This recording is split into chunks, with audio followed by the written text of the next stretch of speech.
Andrea, 1948, Dallas, Texas. Let's go back. Talk to me when you were just a little girl. What was life like?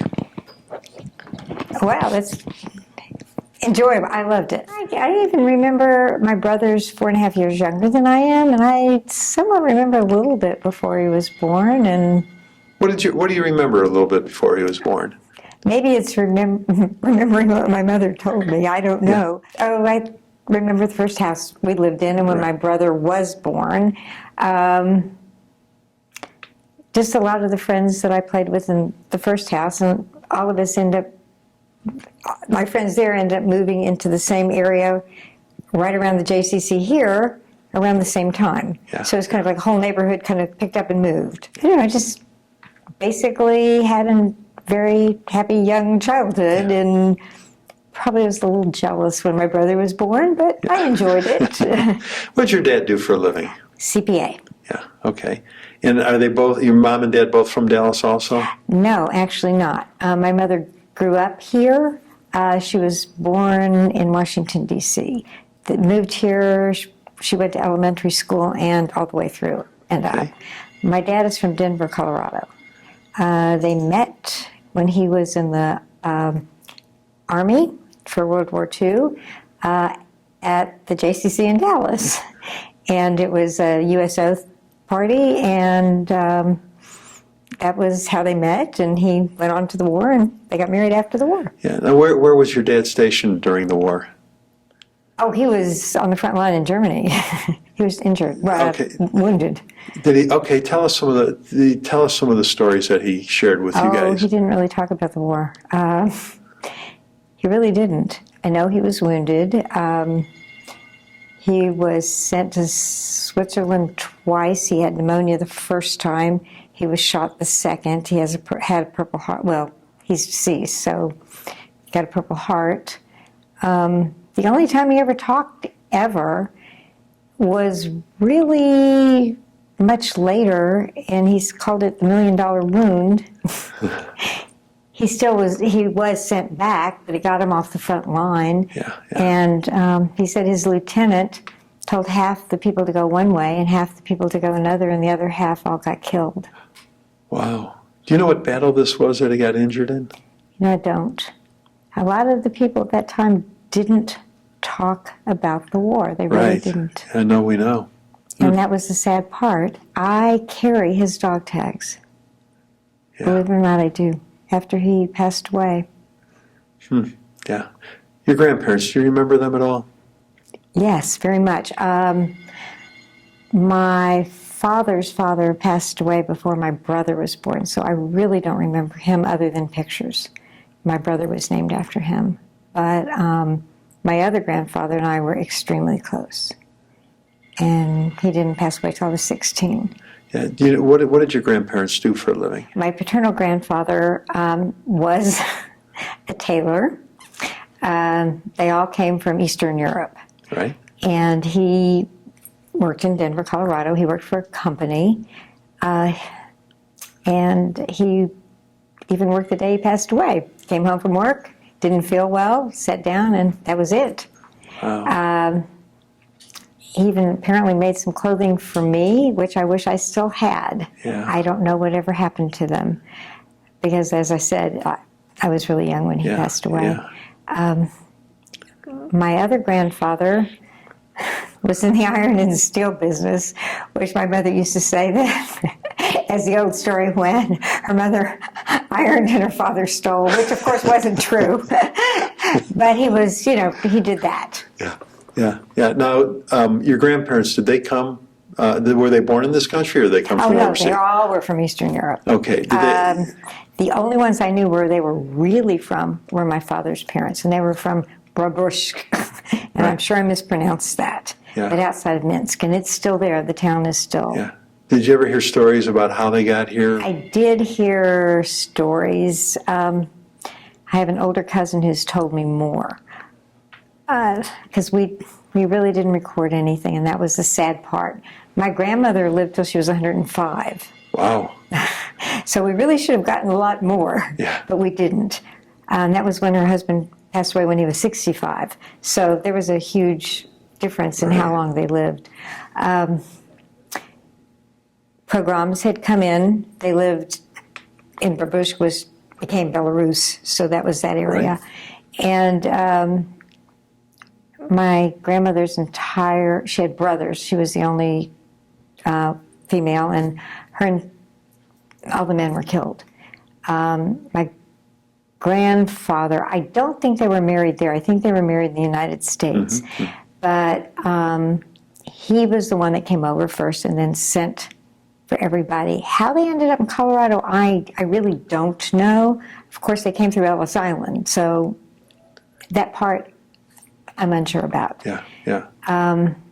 He got his whole family over.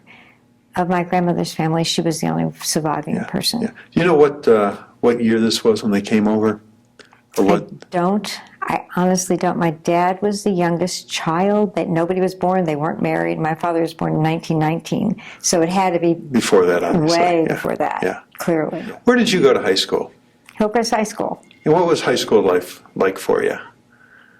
Well, actually, I loved it. I mean, I know that sounds crazy. I didn't live an idealistic life. It sounds like I did, but I did. I liked it.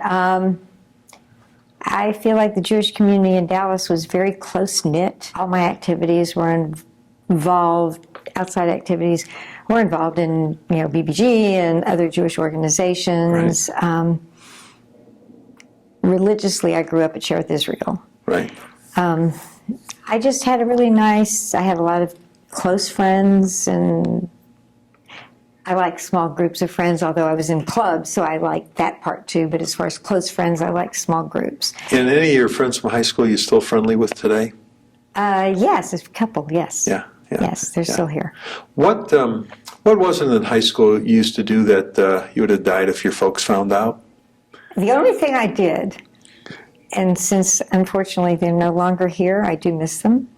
When I wanted to stay out later than my curfew, I spent the night with my best friend because her parents let us stay out later. That was the only thing I did wrong.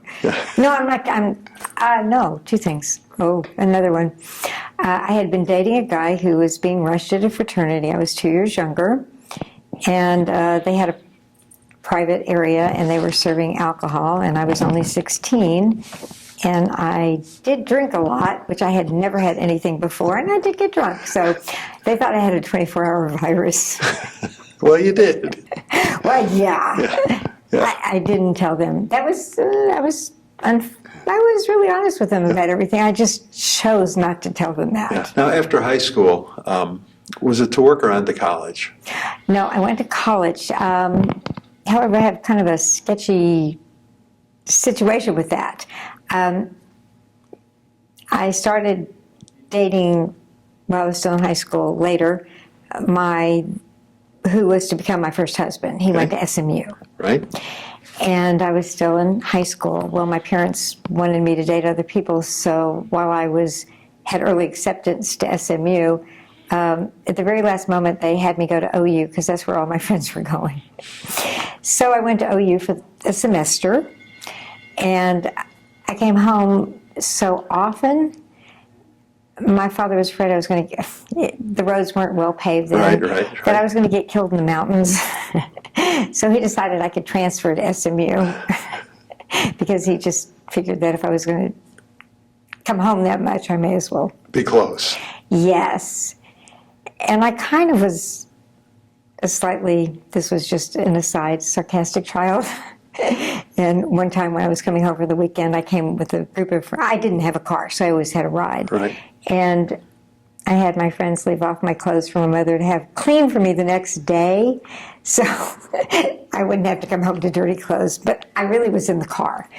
I just had them drop it off, so she would think that she had to do that. But I then came knocking at the door.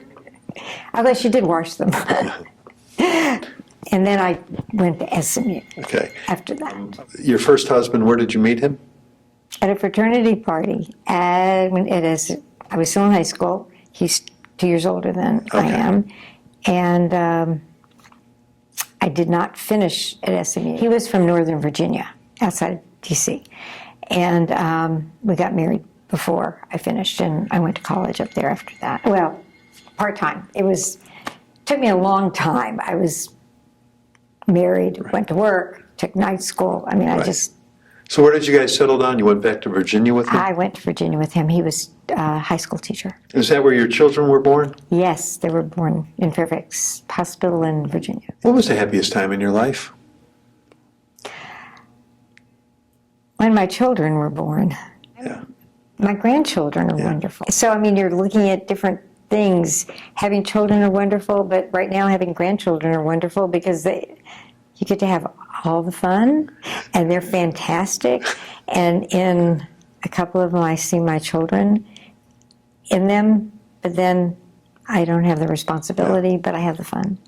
Now, when you were a young adult, the country was going through very turbulent times with Vietnam and rioting in the streets in some of the major cities. How did that affect you? Well, it affected me a lot. At the time all that was happening, I lived outside of D.C. I was married the first time for 13 years. Right. So I actually lived outside of D.C. during the Vietnam War, during Watergate, during all the things that basically I didn't see rioting well, I did, of course, protests. I mean, there were a lot of things like that going on. It was amazing because their national news was also local news. Right. So pretty much being in the heart of it was quite interesting. Now that not being in college, other than part-time, so I wasn't a full-time student on a campus during that time. Well, Vietnam, yes, but SMU was a rather conservative school. I wasn't so much a part of the rioting, but just hearing what was going on and how it affected so many people of my generation was horrible. Yeah. I mean, it was horrible, and I've been to D.C. since and saw the Vietnam Memorial, and it just makes you sick to see how many people were killed. One thing I have to say about living in Dallas, and this is really backtracking, I mean, the changing of when Brown versus the Board of Education, and when I was in elementary school, and how different families were taking that. It was amazing because here they did not integrate at all the way it was supposed to be done. And a lot of the people saying, my parents are going to take me out of school and I'm not going to have to do that. I went to Kramer Elementary School. And it was incredible to me that that's what was going to happen, that parents were just going to send everybody to private schools. And they did not integrate that way. They integrated starting first grade. So I never went to school with anybody that was black until I was in college. Yeah. Because they really didn't. Then they declared it unconstitutional, so they then integrated everybody. You and Stuart, your marriage lasted 13 years. When it ended, did you come back to Dallas at that time? That is when I came back to Dallas, yes. Okay, and what did you do when you came back? Well, I was an accountant by then, so, which I really was going to be I was going back to become a social worker. I just couldn't complete that. Right. I know they're nothing related except somewhat they are. You do hold your clients' hands. My dad had already sold his practice, so I was working, he was working part-time. I worked with him, with the clients he kept, and I also was working at computer end because suddenly computers were around, but there were only these big, humongous ones. So I did a lot of work for clients on the computer, and then of course the PC came in and they didn't really need that part anymore. So I started working he really retired and I started working for larger CPA firms. Yeah. And then where did you meet Bill, your husband? I met him my parents met at the JCC and I met him through the Jewish Singles Group. So, and my brother met his wife through the Jewish Singles Group, so we just seemed to have a role in our family. Yeah. Now you and Bill have been married 30 years now. Yes. What is your involvement today with the Jewish community? Well, obviously, we do a lot here at the JCC. Probably less than I would like it to be, mainly because it doesn't sound like it, but I'm very shy. Mm-hmm. And I know I don't come across that way. No, you don't. But I am. I have a very difficult time walking into somewhere where I don't know anybody. Specifically, it's a large group of people. Right. So I pretend it's okay. Yeah. No, very good. What was the music you listened to as a kid? Did you care about the Beatles? Oh, of course. Yeah. Oh, yes, I was a normal teenager. Yes, Yeah. absolutely. So that was the big group for you that Oh, I back love the then? Beatles. Well, I loved all kinds of, Yeah. the period music. And I do remember when Elvis first came out, and I was young, and my parents liked Elvis. I figured he had to be a bald-headed band leader, because when they first mentioned his name and they liked him, and I had no idea who he was, and they were going to go see him, I'm going like, oh my gosh, then he must be horrible. Then I was shocked to see who he was. In your lifetime, there's been so much advancement in technology. What came along that you went, wow, how did we ever get along without that? The iPhone, I mean, computers, period. I mean, we can't live without computers at all. I mean, the worst part that I have found that has come from it is the fact that you don't have conversations with anybody anymore, because everybody's texting you and everybody's doing that. So, I mean, we've gone from the fact that I learned to use this humongous computer that had a disk like that instead of a hard drive that went into, and the room had to be air conditioned, to an iPad. And of course, being an accountant, I've done taxes, so you still have to use a regular computer. But the fact that everything was done by hand and you had to know how to do everything, and you had to spell. Now you don't have to spell, because spell check will do it for you, which is a hindrance for people who want to do things. But getting along without computers, I think, would be very difficult. Yeah. Now tell me about your kids now. Did they move to Dallas with you?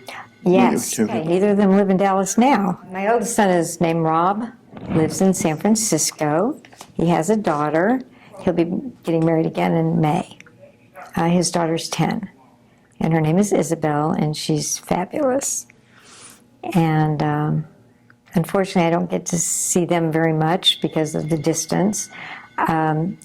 He works for Ancestry.com, a senior vice president or higher than that. He does a lot of traveling. He goes to England, and they're based in Utah. But he does work the customer relationship management side, using computers and writing articles and doing that type of stuff. He's very mathematical. My ex-husband was a math teacher, and I'm an accountant. Our kids are very mathematically oriented. Eric is my youngest son, lives in Austin. He's been married for going on 16 years. It'll be 16 years in May. And they have 3 children. The oldest just turned 13. And his name is Jacob. Then there's Ethan, who will be 12 in August.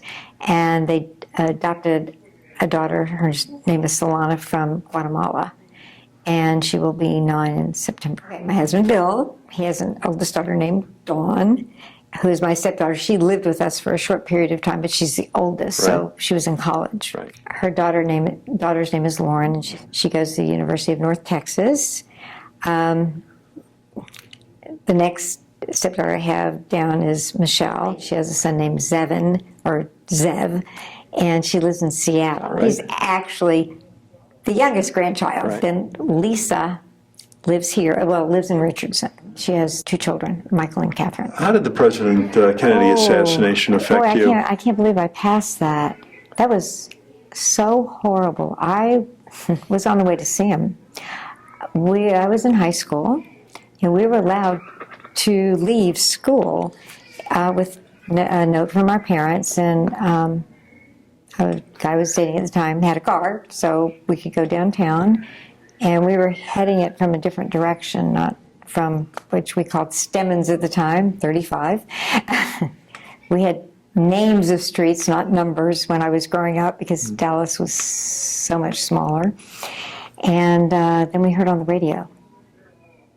And I've never been so devastated in my life. It was just horrible.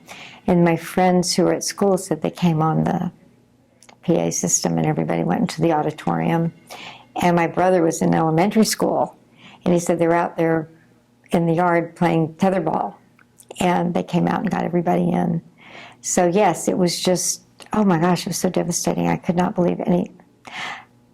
I've always had a very difficult time with comprehending how man's inhumanity to man. Yeah. I don't understand it. Yeah. I still don't. Yeah. Well, you have the 2 children, and with your husband Bill, you have like 8 grandkids, Yes. the 2 of you together. Yes. What advice does Grandma have for the next generation? Cherish each day. They get old fast. Oh, my goodness. I love being with them, and I love watching them get older, but boy, I would love to shrink them back to some of the size when I was their favorite person in the entire world. And then it is nice to see them grow up and have, hearing my 13-year-old grandson say, oh, I have a crush on this person, but I really liked it when it was me. I know that sounds really bad, but no. You did a great job today. Thanks for doing this. Oh, well, I enjoyed it, actually.